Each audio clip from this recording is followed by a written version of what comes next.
Assalamualaikum warahmatullahi wabarakatuh. Welcome back to Safar Daily. Teman-teman, ini udah episode 24 ya. Kita masuk ke hadis nomor 26 dari Abu Sa'id, yaitu Sa'ad bin Malik bin Sinan Al-Khudri radhiyallahu anhuma, bahwasanya ada beberapa orang dari kaum Ansor meminta sedekah. Jadi ada yang minta sedekah nih kepada Rasulullah. Lalu beliau memberikan sesuatu pada mereka itu. Kemudian mereka minta lagi dan Rasulullah memberikannya lagi, sehingga habislah kemudian minta lagi dan Rasulullah memberinya lagi. Sampai berapa kali nih? 2 kali. Jadi sampai habislah harta Rasulullah yang ada di sisinya. Kemudian setelah habis membelanjakan segala sesuatu yang di tangannya itu, beliau bersabda, apa saja kebaikan, yakni harta yang ada di sisiku, maka tidak sekali-sekali akan kusimpan sehingga tidak kuberikan padamu semua. Maksudnya kalau misalnya ada yang minta pasti Rasulullah kasih gitu. Dan ini memang Rasulullah tuh orangnya nggak pernah nolak. Kalau ada yang minta pasti dikasih. Tetapi oleh sebab sudah habis, maka tidak ada yang dapat diberikan. Barang siapa yang menjaga diri dari meminta-minta pada orang lain, maka akan diberi rezeki kepuasan oleh Allah. Dan barang siapa yang merasa dirinya cukup, maka akan diberi kekayaan oleh Allah.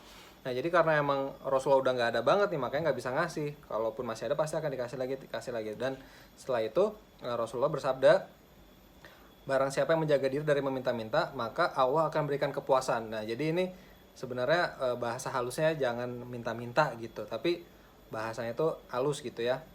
Nggak dilarang juga sama Rasulullah, tapi barang siapa yang menjaga diri, pasti Allah akan berikan kepuasan.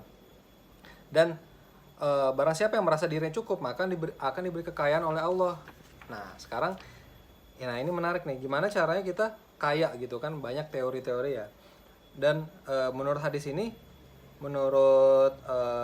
jadi cara kaya itu adalah dengan merasa cukup.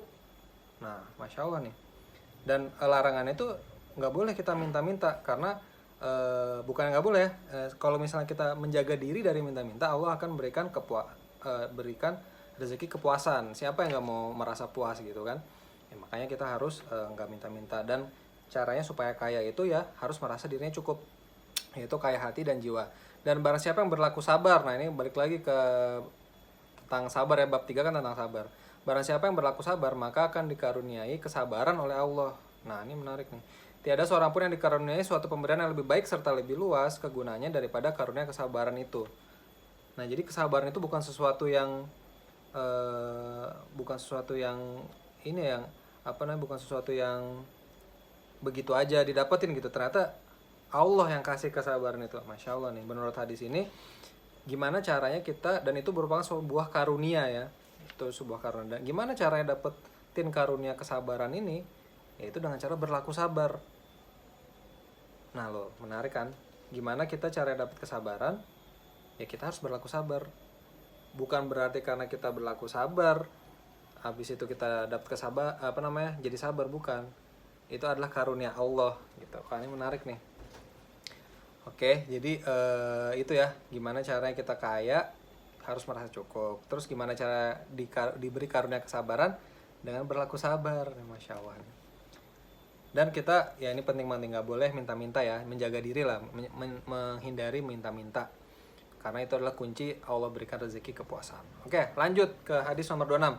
Dari Abu Yahya, yaitu Syuhaib bin Sinan, Rasulullah SAW bersabda, amat mengherankan sekali keadaan orang mukmin itu. Ini gue ingat nih, ini hadis ini nih populer nih.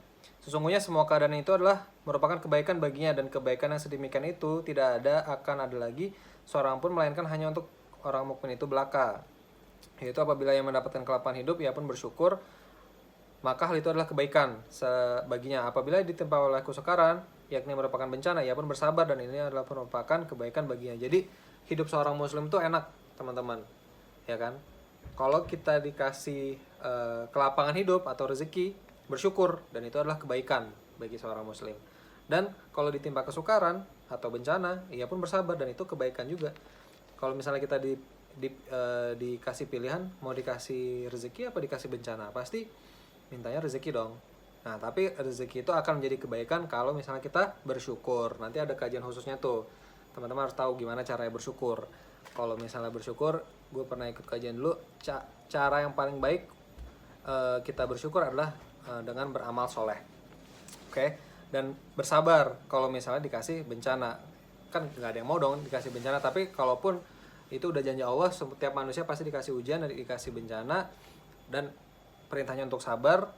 Nah kalau misalnya kita menjalankan itu sabar, itu adalah baik.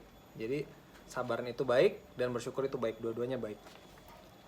Nah itu analoginya waktu itu kalau nggak salah gini, kayak naik sepeda gitu. Kalau dulu orang Ustadz Betawi bilangnya gitu, kayak naik sepeda lah, kita naik sepeda ngayuh gitu kan, ngayuh kanan sama kiri tuh, kanan kiri kayak yang genjot. Nah itulah kehidupan kita, kalau nggak sabar syukur, sabar syukur, sabar syukur, udah dua itu aja, ntar kita akan sampai ke tujuan dari kehidupan kita itu. Oke, lanjut ke hadis 28 nih, di hadis terakhir di episode ini ya.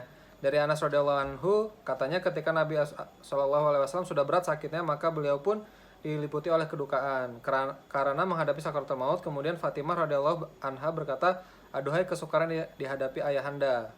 Maksudnya ya ampun kasihan banget ayah gitu kan, papa Rasulullah. Beliau SAW bersabda, ayahmu tidak akan memperoleh kesukaran lagi sesudah hari ini. Nah ini kode bahwa setelah kesukaran ini tidak akan ada lagi kesukaran lagi. Nah itu maksudnya ternyata meninggal kan beliau Rasulullah SAW. Jadi ini maksudnya tuh kode, selama kita masih hidup itu pasti akan ada kesukaran. Kalau misalnya nggak mau ada kesukaran lagi ya udah selesai berarti.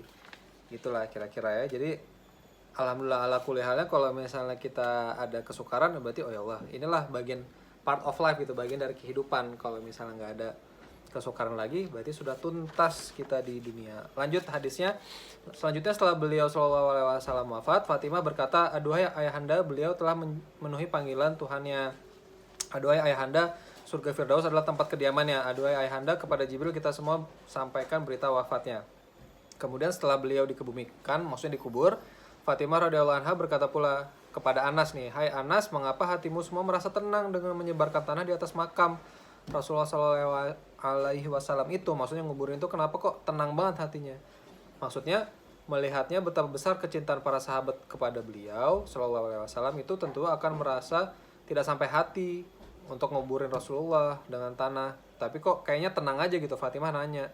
Mendengar ucapan Fatimah itu, Anas radhiyallahu anhu diam belaka, dan tentunya dalam hati ia berkata, hati memang tidak sampai berbuat demikian, tetapi sudah demikian itulah yang diperintahkan oleh beliau Shallallahu Alaihi Wasallam itu sendiri. Maksudnya di sini ya kita walaupun hati itu nggak sanggup gitu kan karena kecintaannya, tapi karena ini perintah Rasulullah ya tetap dijalanin. Dan itulah bagian dari sabar nih. Kalau yang gue tangkap, bagian dari sabar itu walaupun kita sedih, kita nggak sampai hati, tapi kita tetap menjalankan bagian dari kesabaran itu sendiri. Itu aja teman-teman.